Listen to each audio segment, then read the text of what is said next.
Os Balrogs são inegavelmente alguns dos personagens mais marcantes e temíveis da saga de O Senhor dos Anéis.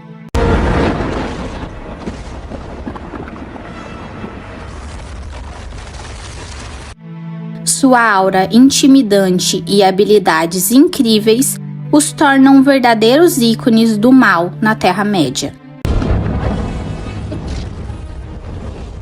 Descritos como criaturas brutais, perigosas e impiedosas, os Balrogs são dotados de uma força avassaladora e habilidades de fogo, que os tornam adversários formidáveis para qualquer um que ouse enfrentá-los. A mera presença deles é suficiente para congelar o coração dos mais corajosos, enquanto seus chicotes de chamas e garras afiadas representam uma ameaça mortal. Mas você sabe exatamente o que são os Balrogs? É isso que nós vamos descobrir no vídeo de hoje. Embora os filmes e os livros de O Senhor dos Anéis apresentem vislumbres fascinantes dos Balrogs, as informações precisas sobre essas criaturas são muitas vezes limitadas. Por isso, nós vamos recorrer ao livro Silmarillion para poder obter uma compreensão mais profunda e detalhada sobre os Balrogs. Nos filmes, a representação dos Balrogs é consideravelmente diferente da sua descrição nos livros de Tolkien. Nas telas, os Balrogs são retratados como enormes e gigantescos monstros de fogo, possuindo chifres e asas, com bocas que expelem chamas, lembrando muito a imagem dos dragões. Volte para a sombra! No entanto, nas obras originais de Tolkien, os Balrogs são descritos de maneira bastante diferente. Eles são retratados como criaturas sóbrias, envoltas em chamas, mas com estatura não muito maior do que a dos homens. Quanto ao fato dos Balrogs possuírem asas, Tolkien realmente menciona essa característica em seus escritos. Só que muitos fãs argumentam que ele usou essa descrição de forma metafórica, sugerindo que os Balrogs não têm literalmente asas físicas, mas sim uma presença imponente e uma habilidade de se mover como uma espécie de voo sombrio. Enquanto alguns leitores podem visualizar os Balrogs como criaturas aladas, outros podem imaginar eles de maneira diferente, o que deixa espaço para a imaginação e a interpretação pessoal de cada um. Então, o que exatamente são os Balrogs e de onde eles vêm? Bom, de acordo com o livro Silmarillion, os Balrogs já foram Maiar. Os Maiar eram espíritos criados para ajudar os Valar na concepção e na formação do mundo. Havia muitos deles, incluindo os Istari, que foram enviados diretamente para a Terra-média para auxiliar em momentos críticos. Este é o caso dos magos que conhecemos na saga, como Gandalf, Saruman, Radagast e os outros 2 magos azuis que são menos conhecidos. Além disso, é importante falar que o Sauron também era originalmente um Maiar. Mas então por que Sauron, os magos e os Balrogs são tão diferentes, sendo que eles têm a mesma origem como Maiar? Bom, a questão reside na natureza dos Maiar como seres divinos. Os Maiar possuem uma série de habilidades extraordinárias, incluindo a capacidade de mudar de forma, viajar em espírito pelo mundo e praticamente serem imortais. Embora seus corpos físicos possam ser destruídos, como vimos no caso de Gandalf, seus espíritos permanecem eternos e eles têm a capacidade de retornar ao mundo se eles desejarem. Havia sido enviado de volta até cumprir minha tarefa. Essa versatilidade permite que os Maiar sigam caminhos diversos, refletindo suas escolhas individuais e suas personalidades. Sauron escolheu buscar poder e dominação, enquanto os magos foram enviados como emissários dos Valar para orientar e proteger a Terra-média. E por outro lado, os Balrogs caíram na corrupção sob a influência de Melkor, se tornando agentes do mal. Após a corrupção dos Balrogs por Melkor, eles quiseram assumir a forma de demônios de fogo, mostrando toda a maldade e a força destrutiva que eles tinham. Por isso que eles são tão diferentes dos magos e de Sauron. Você não vai passar! Melkor começou no norte, fortalecendo suas forças e criando outros seres para ajudá-lo em sua corrupção. E com a chegada do outono, ele reuniu os Balrogs, agora chamados assim, e por muito tempo todas essas criaturas perturbaram o mundo.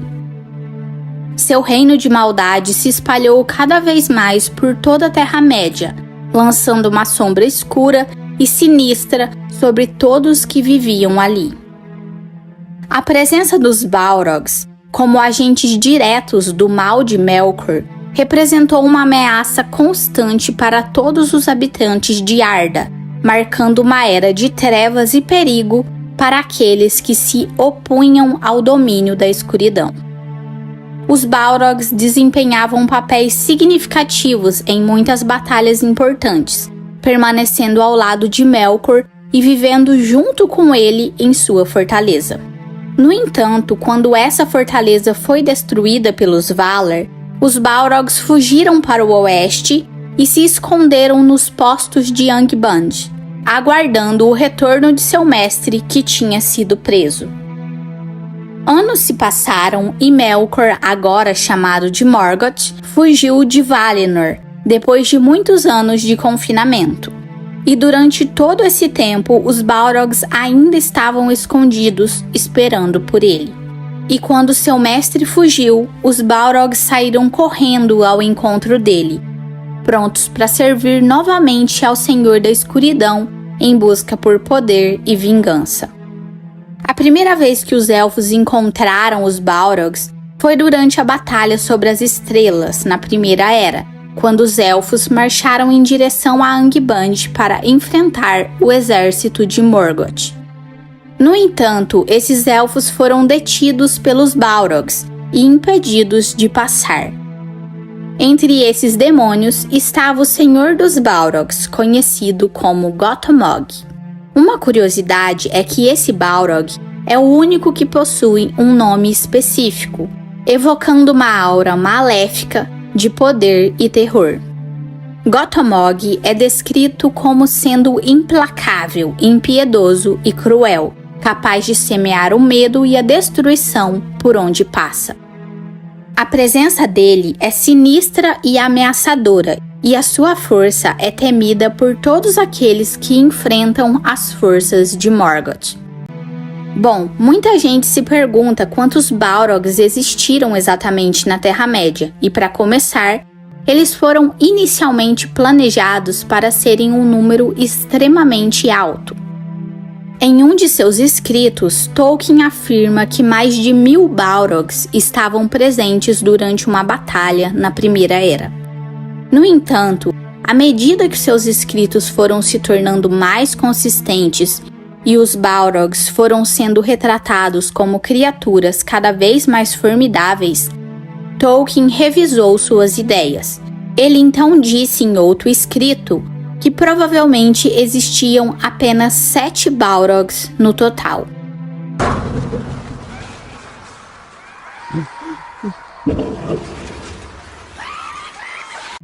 Dessa forma, o número exato de Balrogs permanece incerto, mas muitos leitores preferem considerar a última afirmação de Tolkien como a verdadeira.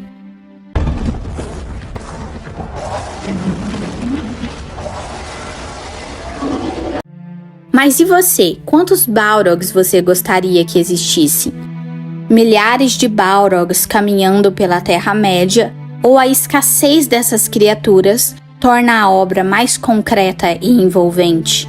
Me conte sua opinião aqui nos comentários. Corram, seus tolos!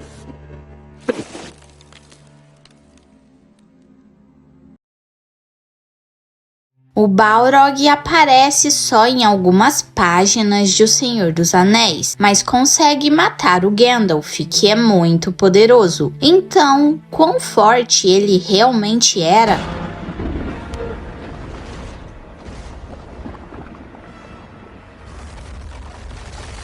Antes de tudo, vamos deixar claro. Quando falamos do Balrog aqui, estamos falando daquele que Gandalf enfrentou em Moria. Existem outros Balrogs mencionados nas histórias, principalmente em O Silmarillion. Esse Balrog específico que vamos falar hoje não tem um nome próprio, mas é geralmente chamado de a Ruína de Durin, e eu já vou te explicar o porquê. A primeira coisa que precisamos entender sobre o quão forte ele é vem do fato de que ele é um Balrog. Os Balrogs são espíritos poderosos chamados Maiar, criados antes do mundo existir. Alguns desses seres tomaram forma física e entraram na Terra-média. Para você ter uma ideia, Sauron, Gandalf e Saruman também são Maiar. Então, estamos falando de um nível de poder muito alto. Por isso, Gandalf diz para a Sociedade do Anel que ninguém ali teria chance contra o Balrog. Sauron e os Balrogs foram corrompidos por Morgoth há muito tempo e se juntaram a ele na sua rebelião contra os Valar. O Tolkien criou essa história de um jeito que lembra a rebelião dos anjos caídos na teologia cristã, com Morgoth no papel de Lúcifer e os Balrogs como seus seguidores. Os Balrogs assumiram a forma de grandes criaturas de fogo e havia muitos deles. Aqui precisamos falar de um detalhe que muita gente não percebe. Tolkien mudou várias vezes as suas ideias sobre a história do seu mundo. Ele fazia ajustes e pequenas mudanças para melhorar a narrativa. Isso tornou o trabalho do seu filho Christopher muito mais difícil, já que ele teve que juntar todas essas versões diferentes para poder publicar o Silmarillion e outros livros. Os Balrogs são um ótimo exemplo dessas mudanças. No começo, Tolkien escreveu que existiam centenas deles. Depois, ele reduziu esse número para algo entre 7 ou até mesmo 3. No começo, os Balrogs eram criaturas poderosas, mas não invencíveis. Em versões antigas da história, guerreiros élficos e até humanos conseguiam derrotá-los. Eles eram descritos como grandes, envoltos em fogo, armados com chicotes e garras de aço. Mas o Balrog que aparece em O Senhor dos Anéis já está em um nível completamente diferente. Ele não é apenas mais um inimigo forte, mas sim uma criatura que está acima até mesmo de grandes guerreiros como Boromir, Gimli, Legolas e até Aragorn. O Tolkien escreveu uma nota no próprio livro dizendo que no máximo existiam 7 Balrogs e talvez até menos. O mais famoso de todos os Balrogs era Gotomog, o líder deles na Primeira Era. Ele enfrentou algum dos maiores heróis da época, feriu mortalmente Fëanor, matou Fingorn e capturou Húrin. Ele estava prestes a matar mais quando Ectelion interveio e os dois acabaram se matando. Ele era claramente o mais forte de todos os Balrogs. Já a Ruína de Durin, o Balrog de Moria, também era extremamente poderoso. Ele sobreviveu à Primeira Era e se escondeu nas profundezas das Montanhas Nebulosas. Quando Morgoth foi derrotado e expulso do mundo, muitos dos seus servos foram destruídos ou fugiram. A maioria desapareceu da história, mas Sauron e pelo menos um dos Balrogs continuaram vivos. E esse Balrog ficou dormindo por milênios, até que os anões de Moria cavaram fundo demais e acabaram despertando a criatura. Agora, só para defender um pouco os anões aqui, eles não tinham como saber que um Balrog estava ali. Eles apenas estavam fazendo o que sempre faziam, que era cavar. Mas infelizmente isso acabou destruindo seu próprio reino. O Balrog matou Durin VI e depois o seu filho, expulsando os anões de Moria. Por isso ele passou a ser chamado de a Ruína de Durin. Muitos outros anões até tentaram retomar o seu antigo lar ao longo dos séculos. A tentativa mais conhecida foi a expedição de Balin, cujos restos a Sociedade do Anel encontrou ao passar por Moria. Mas no geral, o Balrog foi deixado para vagar e viver lá por séculos. Os orcs que tomaram Moria depois também temiam o Balrog tanto quanto qualquer outra criatura. Somente quando Gandalf se levantou para enfrentar ele, foi que ele se deu conta de que tinha encontrado um oponente à sua altura. Eu já falei que o Gandalf disse à Sociedade do Anel que esse inimigo estava além da capacidade deles, e fica claro o motivo. Ele reconheceu o Balrog assim que o viu. Legolas e Gimli também o reconheceram, mas mesmo antes disso, o Gandalf já tinha sentido o seu poder. Quando a companhia fugia por uma porta lateral, o Gandalf lançou um feitiço de fechamento. Então ele disse: algo entrou na câmara. Eu senti através da porta. Os próprios orcs ficaram em silêncio, tomados pelo medo, e naquele momento ele percebeu a minha presença e o meu feitiço.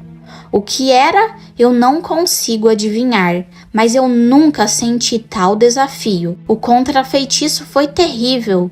Quase me quebrou por um instante. A porta saiu do meu controle e começou a se abrir. Precisei falar uma palavra de comando, mas foi um esforço enorme.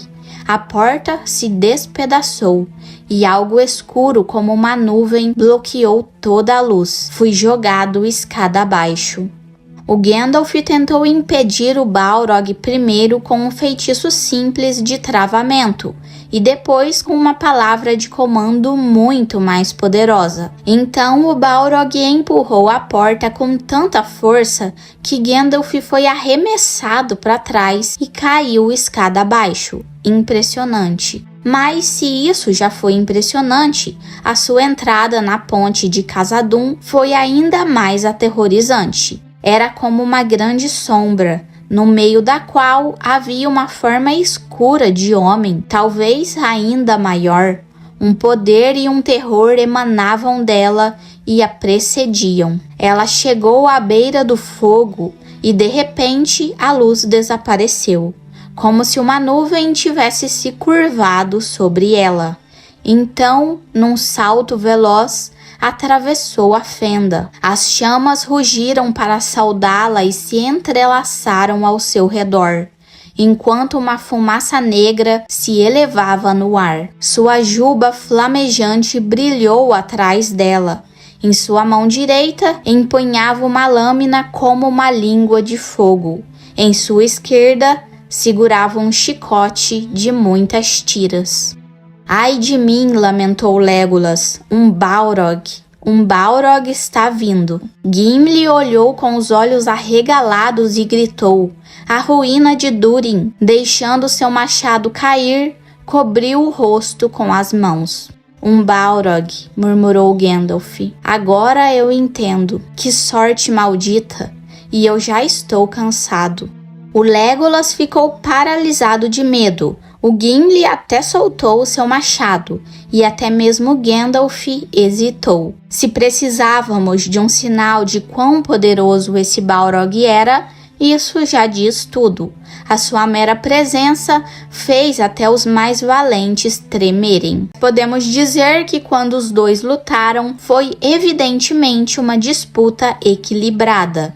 Olhando para a linha do tempo, Tolkien dá a entender que a batalha durou um total de 10 dias. Eles caíram na água no fundo do abismo, depois lutaram pelos túneis escuros sobre as raízes da montanha, subiram até o topo da montanha, onde finalmente tiveram um confronto épico.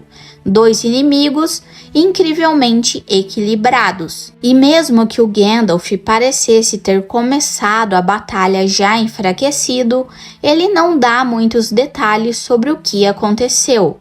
Mas parece que os elementos estavam do seu lado. Nos é dito que o gelo caiu como chuva sobre o Balrog em chamas. Eventualmente, Gandalf o derrubou. Seu corpo despedaçou-se na encosta da montanha onde caiu, mas o Gandalf também morreu. Dado o tempo que a batalha durou e o resultado, é justo dizer que os dois estavam em um empate. Como ambos eram Maiar, isso faz sentido. Claro, nem todos os Maiar são iguais. Sauron e Saruman, em seus auges, eram mais poderosos do que aquela versão do Gandalf. E tá certo que quando Gandalf voltou como Gandalf o Branco, ele se tornou mais forte do que Saruman. Outros Maiar eram mais fracos, Radagast, por exemplo. Mas o Balrog estava definitivamente além do alcance até mesmo dos maiores heróis mortais daquela época. Isso faz da ruína de Durin uma ameaça aterrorizante, um ser com poder mágico imenso, capaz de inspirar medo em quase todos. Um dos poucos inimigos verdadeiramente poderosos da Terra-média. O Tolkien apresenta a ruína de Durin como uma relíquia da Era das Lendas. Ele não era apenas um grande monstro que nossos heróis precisavam enfrentar. Ele era um verdadeiro pesadelo do passado. E a única coisa que a Sociedade do Anel pôde fazer foi fugir, pois estavam diante de algo maior do que qualquer outra ameaça física que enfrentariam ao longo de toda a história. Maior do que os espectros do Anel, maior que a Laracna, maior até do que os exércitos de Sauron. Hoje nós conhecemos a história de O Senhor dos Anéis tão bem que já levamos essa parte da história como algo normal. O Balrog e o Gandalf se enfrentaram. A aparição do Balrog e a morte de Gandalf. Mas para os leitores da época em que o livro foi publicado, isso foi um grande choque. Uma criatura tão terrível que a Sociedade do Anel não pôde resistir, e o seu membro mais poderoso foi morto antes mesmo de 1/3 da história se completar.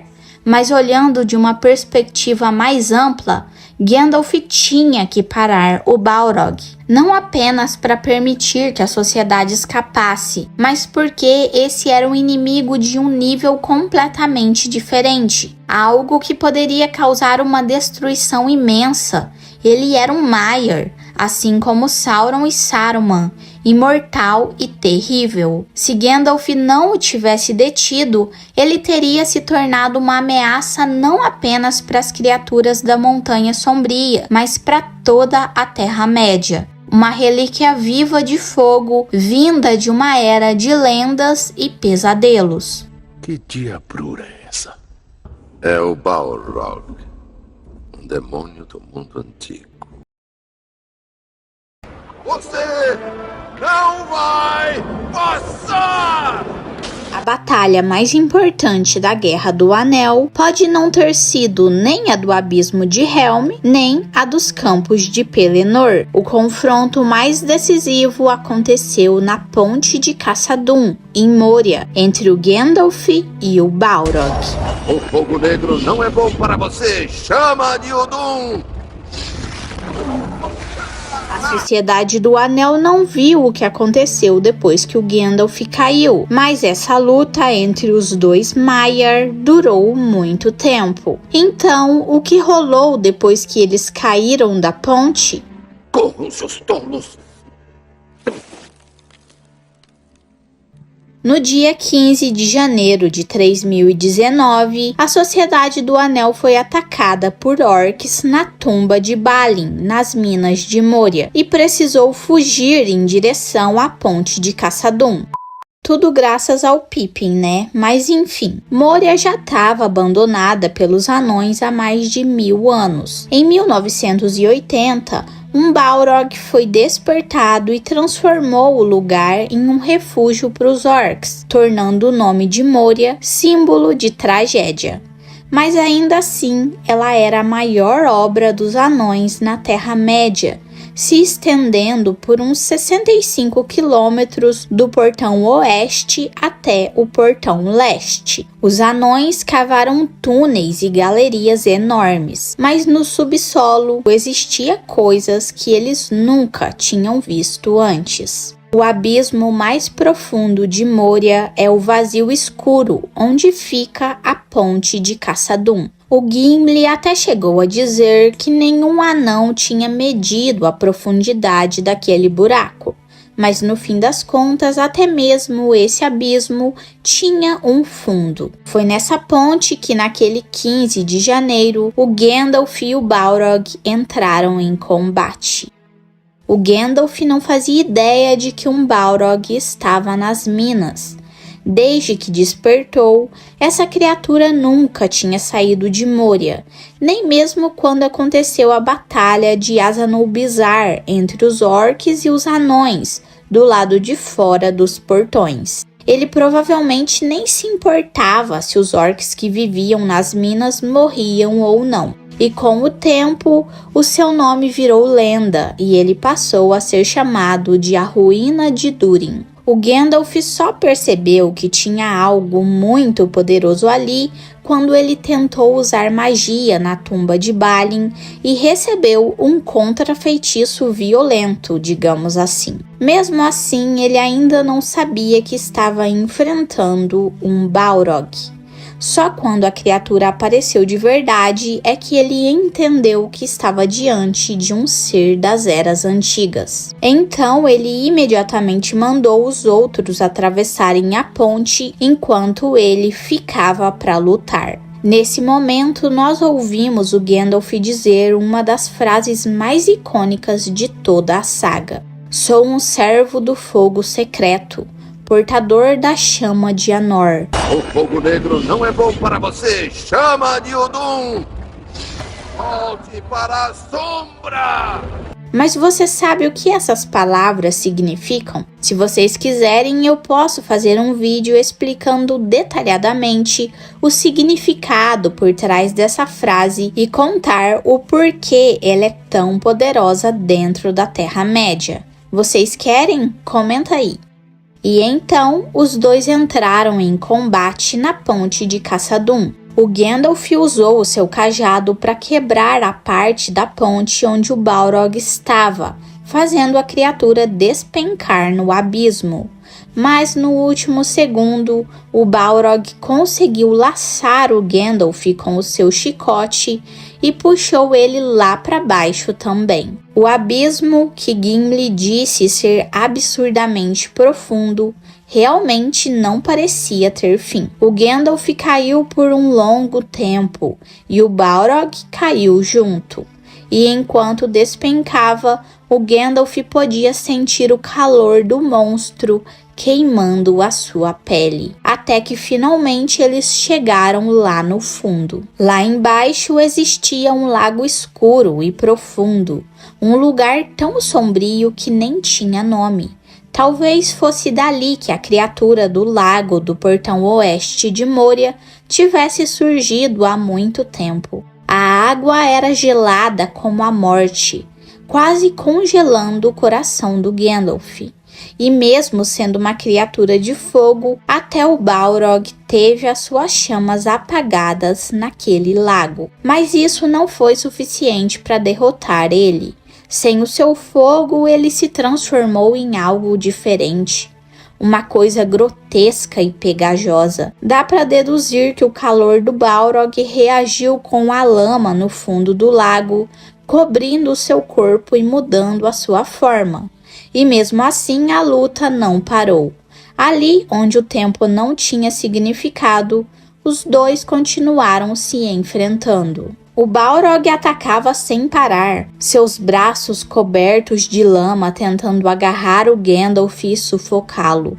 mas o mago resistia e contra-atacava, e em certo momento o Balrog percebeu que não venceria assim tão fácil e fugiu para os túneis escuros. Agora a história fica mais interessante, porque esses túneis não foram feitos pelos anões, mas sim por criaturas antigas e desconhecidas, tão misteriosas que nem o Sauron sabia o que eram. E se você ficou interessado em saber que tipo de criaturas são essas, eu já fiz um vídeo aqui no canal só falando sobre elas, até porque o próprio Gandalf não quis contar nada sobre elas para não estragar a luz do dia. Ficou curioso? O link tá aqui na descrição. Apesar do Gandalf ter caminhado por lá mesmo sem nunca ter visto aqueles túneis antes, o Balrog parecia conhecer muito bem aquele lugar. Foi ali que ele dormiu antes de despertar, e foi dali que governou Moria por mais de 1000 anos. Então sim, o Balrog provavelmente conhecia as criaturas sem nome. Ou será que elas se escondiam dele? Fica a dúvida. O Gandalf, por outro lado, não fazia ideia do que o esperava naquelas cavernas sombrias.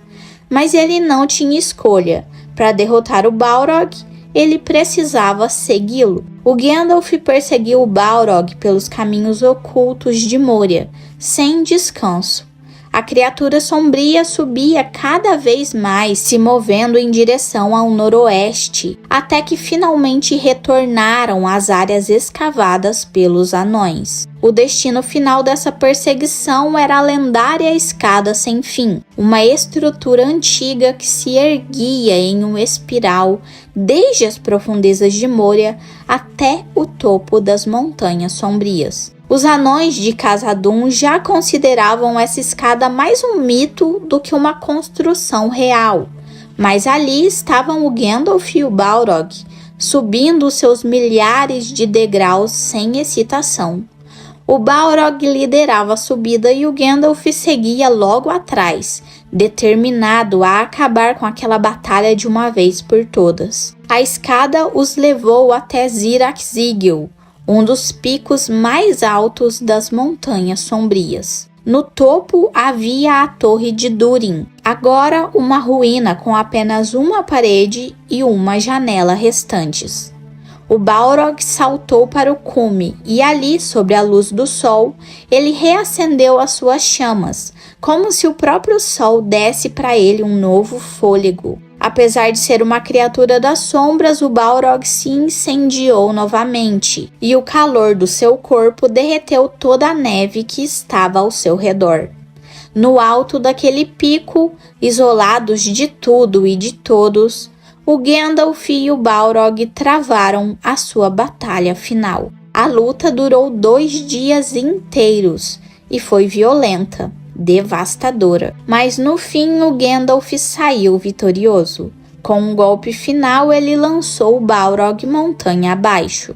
A criatura atingiu a encosta e ao cair, destruiu tudo ao seu redor antes de finalmente morrer. Antes de comemorar, precisamos lembrar que essa vitória teve um preço muito alto. O Gandalf gastou todas suas forças naquela luta e caiu sem vida no topo da montanha. Só que diferente do Balrog, o Gandalf era um Ainur, um espírito imortal, então ele não estava realmente morto, apenas sem um corpo físico.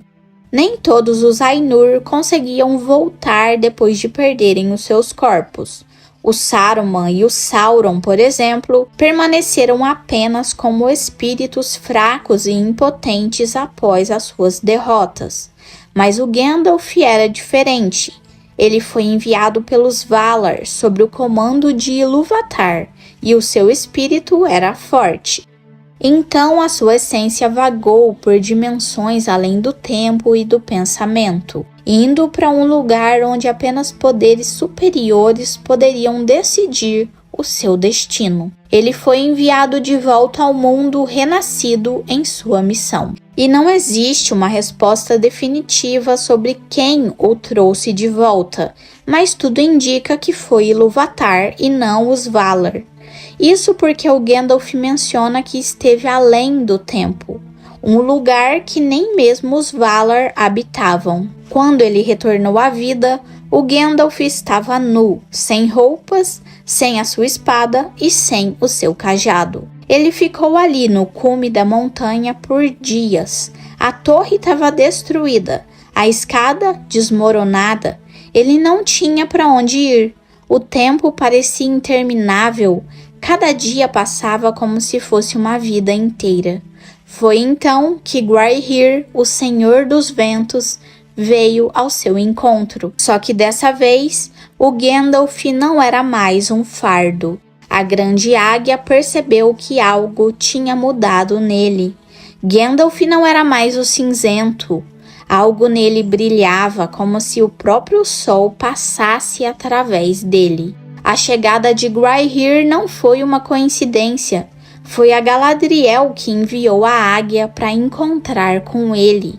Mas vocês devem estar se perguntando, como a Galadriel sabia que ele estava vivo? Bom, a Sociedade do Anel chegou a Lothlórien pouco depois da queda de Gandalf, e a Galadriel sentiu a presença dele de uma maneira diferente. Ela não podia ver ele, obviamente, mas ela notou uma névoa cinza ao seu redor.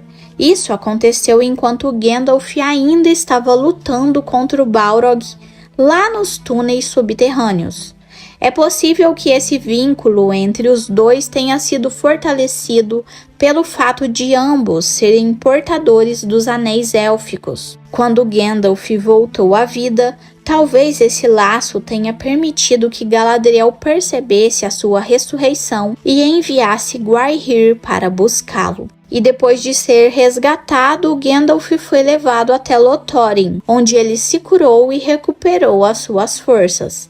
Lá, ele foi vestido de branco, assumindo uma nova identidade. Ele não era mais Gandalf o Cinzento.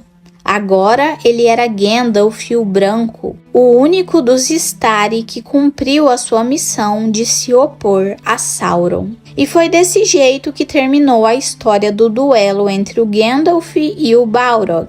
Aquele que caiu da ponte de Khazad-dûm renasceu mais forte, pronto para guiar os povos livres na luta final contra as trevas. Sou Gandalf o Branco e volto para vocês agora, em um momento decisivo. Então, por hoje é isso. Não deixe de me falar o que você achou do vídeo de hoje. E, por favor, não se esqueça de se inscrever para ajudar o meu canal a crescer e ative o sininho das notificações para ficar por dentro quando eu postar um vídeo novo por aqui. Até mais!